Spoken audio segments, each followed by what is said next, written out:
ആറന്മുളയിൽ വെള്ളം പൊങ്ങിയ ഇടങ്ങളിൽ രക്ഷാപ്രവർത്തനത്തിന് കൂടുതൽ മത്സ്യബന്ധന യാനങ്ങൾ എത്തിക്കുകയാണ്. നമുക്ക് ദൃശ്യങ്ങൾ കാണാം. ഇപ്പോൾ അല്പസമയം മുമ്പ് തങ്കശ്ശേരിയിൽ നിന്നും 2 മത്സ്യബന്ധന യാനങ്ങൾ ആറന്മുളയിൽ എത്തിച്ചു. ഒന്ന് ഇപ്പോൾ ഇവിടെ ഇറക്കും, അല്പസമയത്തിന് തന്നെ ആ യാനങ്ങൾ ഇറക്കും. ഈ പ്രദേശം ആകെ വെള്ളത്തിലാണ്. ഏതാണ്ട് 4 വാർഡുകളിലെ ഭൂരിഭാഗം വീടുകൾ വെള്ളത്തിൽ മുങ്ങി. ഇനിയും നിരവധി പേരെ അവിടെ ഒഴിപ്പിക്കാണ്ട്. പലരും താഴത്തെ നിലയിൽ വെള്ളം മുങ്ങിയപ്പോൾ 1-ാം നിലയിൽ അഭയം തേടുന്ന സാഹചര്യമാണ്. അവർക്ക് ഭക്ഷണം എത്തിക്കുക അത്ര എളുപ്പമല്ല. പലരും വീടിന്നും ഒഴിയുന്ന സാഹചര്യമില്ല. കാരണം 2018 മഹാപ്രളയത്തിൽ ഇത്രത്തോളം വെള്ളം പൊങ്ങിയിട്ടില്ല എന്ന ആത്മവിശ്വാസത്തിൽ വീട്ടിൽ കഴിയുന്നവരുണ്ട്. ഇപ്പോൾ അവരെയൊക്കെ നിർബന്ധിപ്പിച്ച് ഒഴിപ്പിക്കാനുള്ള ഒരു ശ്രമം നടക്കുന്നുണ്ട്. MLA അബിൻ വർക്കിയുടെ നേതൃത്വത്തിലാണ് ഇവിടെ രക്ഷാപ്രവർത്തനം. ജനപ്രതിനിധികളും നാട്ടുകാരുമൊക്കെ കൈകോർത്തുകൊണ്ടുള്ള രക്ഷാപ്രവർത്തനത്തിനാണ് ഇപ്പോൾ കൊല്ലം നീണ്ടകരയിൽ നിന്നും തങ്കശ്ശേരിയിൽ നിന്നൊക്കെ മത്സ്യബന്ധന യാനങ്ങളുമായി മത്സ്യത്തൊഴിലാളികൾ എത്തിച്ചേരുന്നത്. അതിൻ്റെ ദൃശ്യങ്ങളാണ് ഇതാ. ഇപ്പോൾ മത്സ്യബന്ധന യാനം ഇവിടെ വെള്ളത്തിലേക്ക് ഇറങ്ങുന്നു. രക്ഷാപ്രവർത്തനത്തിന് ഇപ്പോൾ തങ്കശ്ശേരിയിൽ നിന്ന് അല്പസമയം മുമ്പ് എത്തിച്ചതാണ്.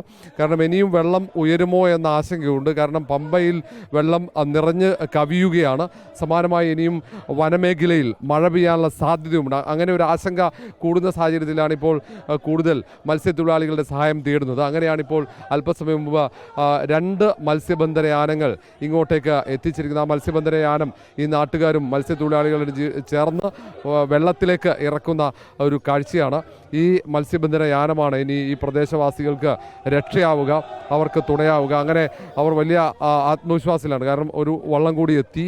നിലവിൽ ഒരു മത്സ്യബന്ധന യാനം ഇവിടെ രക്ഷാപ്രവർത്തനത്തിനുണ്ട്. പലരെയും വീടുകളിൽ നിന്നും ഒഴിപ്പിക്കുന്നുണ്ട്. ഇനി മറ്റൊരു ഭാഗത്ത് ഒരു മത്സ്യബന്ധന യാനം കൂടി ഇറക്കുന്നു. അങ്ങനെ നിലവിൽ ഈ മേഖലയിൽ മാത്രം 3 മത്സ്യബന്ധന യാനങ്ങളാണ് രക്ഷാപ്രവർത്തനത്തിനുള്ളത്. അവർ രക്ഷാപ്രവർത്തകർ നമുക്കറിയാം, മഹാപ്രളയകാലത്ത് കേരളത്തിൽ രക്ഷകരായത് മത്സ്യത്തൊഴിലാളികളാണ്. വീണ്ടും ഒരു പ്രളയ സൂചനയായി വെള്ളം കയറുമ്പോൾ രക്ഷാപ്രവർത്തകരായി ഈ മത്സ്യത്തൊഴിലാളികൾ എത്തുകയാണ്. കൊല്ലത്ത് നിന്നും എത്തിയ മത്സ്യത്തൊഴിലാളികൾ പ്രദേശവാസികൾക്ക് തുണയാകും. അങ്ങനെ അവർ വള്ളങ്ങളുമായി ഇവിടെ എത്തിച്ചേർന്നു. ഇനി പരമാവധി ഇവിടെ നിന്നും ആളുകളുടെ വീടുകളിലെത്തി അവരെ ഒഴിപ്പിക്കാനുള്ള ഒരു ശ്രമം നടത്തും. നമുക്ക് അവരെ മത്സ്യത്തൊഴിലാളി ചേട്ടാ ഇവിടുന്ന് വന്നിരിക്കുന്നത്? ഞങ്ങൾ തങ്കശ്ശേരിയിൽ നിന്ന് വന്നിരിക്കുക. നമ്മളിപ്പോൾ എത്ര പേര് ഇവിടെ ഉണ്ട് ഈ മേഖലയിൽ രക്ഷാപ്രവർത്തനം? ഞങ്ങൾ ഏതാണ്ട് ഒരു 25ഓളം ആൾക്കാർ തങ്കശ്ശേരി വാടി മേഖല നമ്മൾ എത്തിയിട്ടുണ്ട്. എത്ര മത്സ്യബന്ധന യാനുണ്ട്? പിന്നെ ഒരു 15ഓളം മത്സ്യബന്ധന യാനങ്ങളുണ്ട്. പിന്നെ അല്ലാതെ പല മേഖലകളിൽ നിന്നും മത്സ്യബന്ധന യാനങ്ങൾ വന്നുകൊണ്ടിരിക്കുകയാണ്. ഇനിയും ആവശ്യമെങ്കിൽ നമുക്ക് ഇറക്കാം.